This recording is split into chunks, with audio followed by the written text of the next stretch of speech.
And I think the very basic, such boring advice that goes the longest is check your bank account balance every single day. It takes every single day? Every day. It takes 10 seconds. It's not that hard. And just to give yourself some sense of how much money is coming in and how much is going out. Just be cognizant of it. People don't do this anymore, but back in a different generation, balancing your checkbook was always a big thing. Most people don't do it anymore. But I remember for my entire life, since I've been a teenager, I've never had any desire to never need to do that because I know my bank account balance down to the dollar every day since I've been 16 or 17. Yeah. And I think just having that awareness of what's going in and what's going out, it's the most basic advice. But for people who are new and starting out, nothing goes further than that. It's not a lack of intelligence, it's ignorance. You just have to become aware of what you're spending and how much is coming in and how much is going out. That's the very first thing. And what's the next thing? The other thing is financial independence exists on a spectrum. It's not black and white. So most people would say, we talked about this earlier, why save $20? That doesn't seem like it's going to make any difference whatsoever. So I'm not even going to save. Every dollar that you save is a piece of your future that you own. Every dollar that you save is a little bit marginally more comfort that you're going to have if you get laid off. If you have a medical emergency, if your car breaks down, every single dollar is getting you to that place. So if you view independence as black and white, either I'm filthy rich or there's no reason to do it, then I understand why you would say, why even save? When you view it as every dollar that I save is a piece of my future that I control. It's a night of sleep in the future that's going to be a little bit better. I think the desire to save becomes even more. And you don't feel like it's idle money, like you're saving money and it's just sitting there not being used. It can give you pleasure today, right now. And I think some of the best financial decisions I've ever made was what I didn't do. I almost bought a house in my early 20s that I wouldn't have been able to afford, that would have locked me down to a region of the country that I didn't want to stay in, that would have done all kinds of things that in hindsight would have been terrible. And the freedom, the independence that I had by renting earlier in my life of getting up and going, moving to where the jobs were, I look back at that in hindsight as being an absolutely wonderful thing. Well, as I listen to you, what I'm realizing, it's also a matter of expectations. Yeah. If you expected to be able to afford a house in your late 20s or early 30s, then of course you're going to think you failed. Right. But if you shift your expectations and say to yourself, if I'm patient, markets go up and down, inflation goes up and down, yep. Mortgage rates go up and down. If I am patient, I will be able to figure this out. And when the timing is right and when I can afford it, I will find the right house for me. Yes. And that's the way that you manage the stress that you feel right now, because it's your expectation based on what society's telling you or your parents are telling you that is making you miserable around the topic. One of the other big lessons of your work is the importance of mastering saving money. And I had always made the mistake of thinking about making more money. I got to make more money in order to have more money. And you really switched my thinking to focus on saving. Can you talk about why saving is so important versus the obsession with making more? Well, so much is just what you need to be happy and content. And, for someone, I've always felt like my level of savings, since I don't need that much to be happy. My wife and I live a good life, but not a very materially flashy life. So we don't need that much to kind of check the boxes in our life. And so I feel like that can be a superpower for your savings. If you need $10,000 to be happy, but I only need $1,000 to be happy, like I'm getting way more out of that savings than you might. And so once you realize that gap between expectations and reality is like that's like supercharging your savings, then it has a totally different feel. And so this was especially true when I was younger, where saving $100 or $1,000, that made an extraordinary difference in my life. I think the wealthiest I've ever felt was when I had $5,000 in the bank. And I remember just feeling like it was such an unfathomable amount of money at that phase in my life. And I look back at it now, where that's a less meaningful amount of money to me now than it was back then. But I look back at it now, I'm like, yeah, but I thought it was more extraordinary back then. And isn't that kind of sad that that made me feel so rich? I remember when I had $5,000 and just being like, I can't even fathom how much this is. And now I don't get that feeling with that kind of money. And isn't that kind of sad? That's what happens when your expectations kind of spiral up. So the idea that the power of your savings is completely dependent on the expectations of what you have and the lifestyle that you want to live, I think is a pretty powerful idea. How do you switch the focus, though, from this obsession of making more to understanding the importance of saving?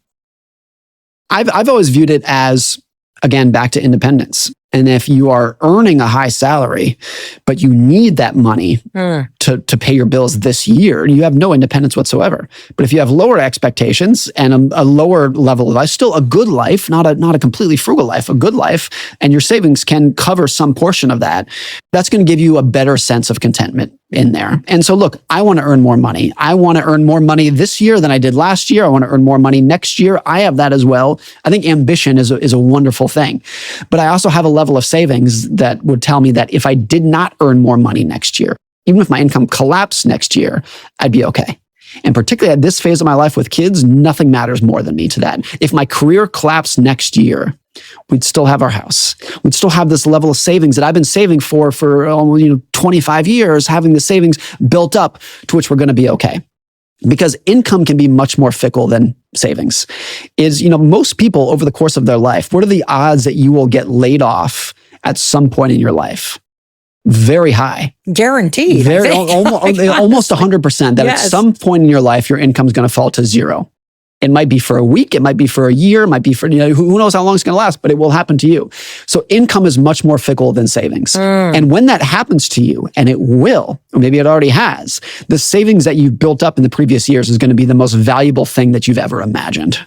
Morgan, what do you recommend we do every time we get a paycheck or get paid?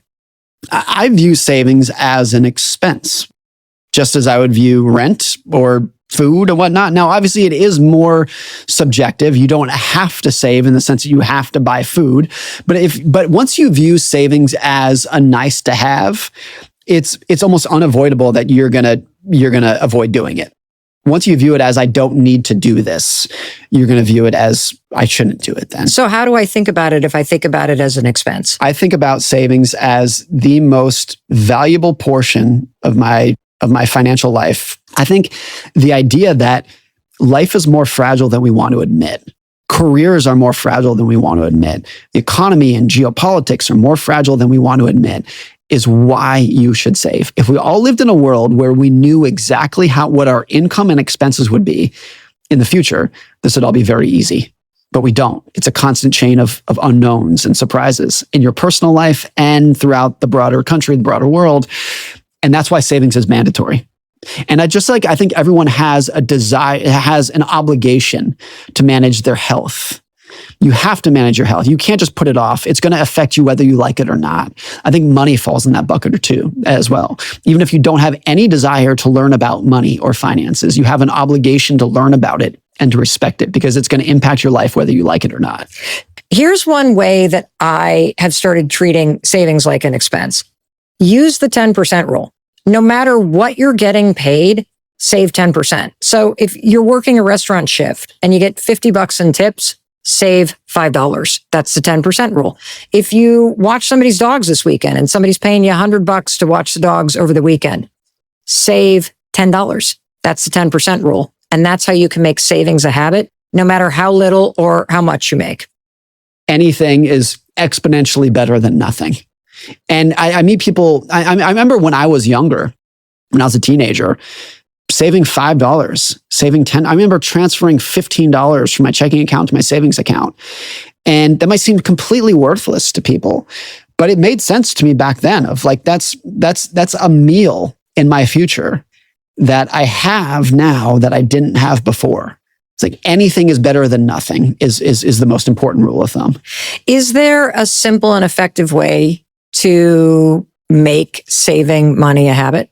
Anytime in finance that you can automate it as well. Okay. So automating your bank and say every paycheck, you're going to move $50 to savings, whatever it might be, and making it automatic.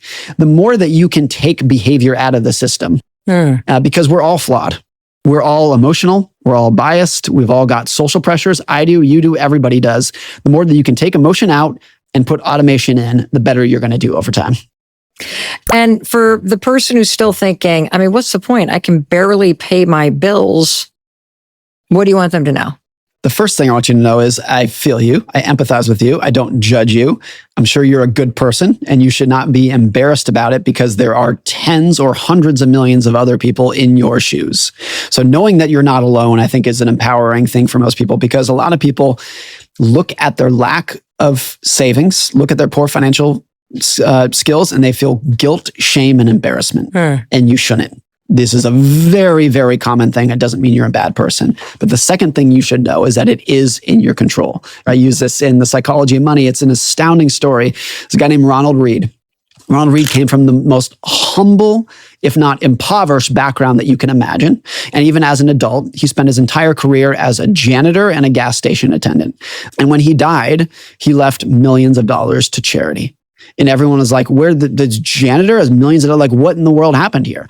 And the answer was he saved what little he could, $10 here, $20 there, maybe $100 here. He invested in the stock market. He left it alone for like 70 years. And that's it. That's the whole story. And that's all you need. If you have the right behavior, if you have the right mindset, you don't need much else to even achieve extraordinary returns over time. You know, one of the big lessons from your work for me is also this idea that enough is better than more. And I'm reading from your blockbuster bestseller, The Art of Spending Money. This is page 36. Desiring less can have the same impact on your well-being as gaining more money. And desiring less does not mean giving up. It doesn't mean you don't know how to spend money and have a good time. I think it's quite the opposite. To be content with what you have is the deepest way to enjoy the house you've purchased, the clothes you wear, and the vacations you take. Talk to us about that. Having enough does not mean you have no aspirations for more. I want to work very hard this year and earn as much money as I can. I want to do that next year and the year after that. But with as much emphasis, with as much strategy and will, I want to think about my expectations and keep my expectations in check. And when you realize that wealth is what you have versus what you want, and the wider that gap is, the worse you're going to feel. The narrower that gap is, the better you're going to feel. You can mix aspirations for wanting more with contentment with what you have and appreciation for what you have as well. And how do you do that? You have to go out of your way to think about it all the time because it's not normal and natural. What is normal and natural and everyone's knee-jerk reaction is, I want more, and once I have more, I'm going to be happier about it. The idea of being gracious and having gratitude for the world that we live in, for what we have rather than what we don't have. For me, it takes effort to do that. But every therapist, every psychologist would tell you how powerful gratitude is. And it sounds kind of mushy and wishy-washy. Like, how can that possibly be a thing? Nothing in psychology, I think, is more powerful than keeping your expectations in check and being gracious for what you already have. There's a great quote from Stephen Hawking, the great scientist who, of course, had ALS and had absolutely no control over his body. He could not even speak. He was in a wheelchair for almost his entire adult life. And he gave this interview with the New York Times several years before he died. And in the interview, he was talking about how unbelievably happy he was, and how grateful he was to be able to do this research and how great his life is. And if there's any of us who have the right to complain about life, it's somebody like Stephen Hawking. If there's anyone who has the right to wake up and say, I was dealt an unfair hand in life, and I'm so jealous of you and me, it's him. And he wasn't. He was so happy. And so the New York Times asked him, they said, what's your secret to happiness? And he said, my expectations were reduced to zero when I was 21. That's when he got his disease. And he said, everything else since then has been a bonus. Oh. And it just made him, in that dealing with that tragedy, made it much easier for him to exercise gratitude for what he did have. Now, obviously, I hope to not be in that situation. I hope you not, and I hope nobody is in that situation. But it's unavoidably true that when you experience that kind of trauma, whatever the trauma might be, it can be losing a job, it can be divorce, whatever it is, that it can push you closer towards appreciating what you do have. How do you take that quote, everything was reduced to zero, so anything else that happened became a bonus, and use that philosophy to change your mindset about money? You know, for somebody, because there was so much that you just shared that I think is super important. And I want the person listening who maybe has no savings, who's living paycheck to paycheck, to be able to take everything that you've shared with us and really use these two tools. Because what you're saying is, whether it's constantly comparing yourself to other people or having outsized expectations for where you are, or the power of being grateful and just stopping for a minute that you are where you are and that you can change your behaviors based on everything that you've shared with us today, that's a foothold to be able to work with. Like, how do we apply this to flip our mindset right away? I remember reading the story many years ago about a family, husband, wife, and 2 or 3 kids, and their house burned down, burned completely to the ground. They lost everything. The house that they had grown up in and imagined their future being in. And when their house burned down, everyone is distraught and in tears. We lost everything. And the mom gathers everyone together and says, guys, everything that we need to be happy is right here. The 5 of us, this is all that any of us ever need to be happy. It's right here. We have each other. We lost everything material, but none of that mattered. Everything we have is right here. And I think there is some version of that in everybody's life, regardless of what your family situation is, that you have all the tools that you need right now to be as happy as you are capable of becoming. It's not to discount your problems. It's just that everything is the gap between expectations and reality. And you have those tools right now. And I think if you go out of your way to not compare yourself to what you don't have, but to appreciate what you do have at any level of life, I think you get a little bit closer to that feeling of what you're trying to get to, which is contentment. And rather than waking up and saying, what don't I have and what hole is that going to fill? You're waking up and being like, look, I'm pretty grateful for the control that I have over my emotions. I'm grateful for the hope that I have in the future. I'm grateful that I can control those thoughts without them being dictated by society and move ahead from there.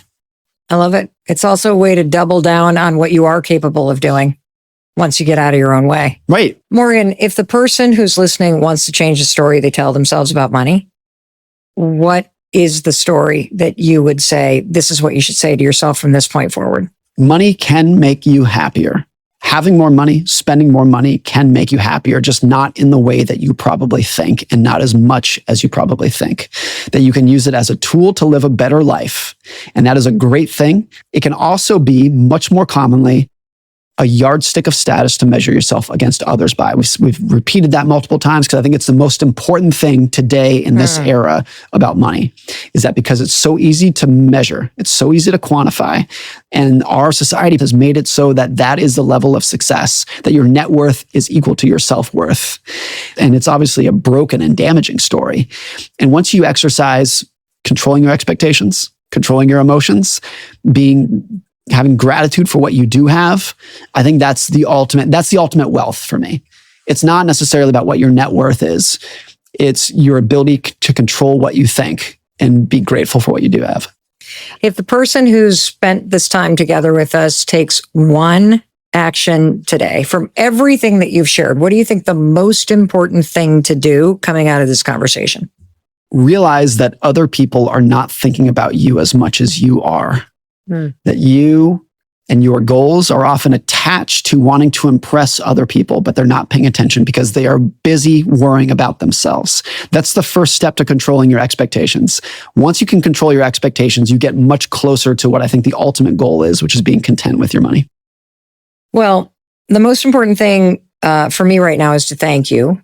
You and your work have made a huge difference in my life. And so thank you for what you do. And thank you for being here with us today. Thank you, Mel. This has been fun. Thank you for having me.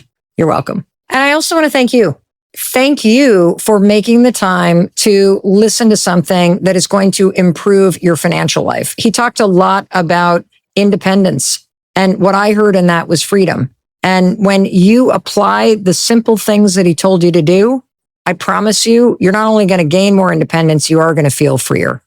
And one more thing, in case no one else tells you this, as your friend, I wanted to be sure to tell you that I love you and I believe in you and I believe in your ability to create a better life. There's no doubt in my mind, if you and I apply everything that Morgan taught us today, we will create and we will live a better life.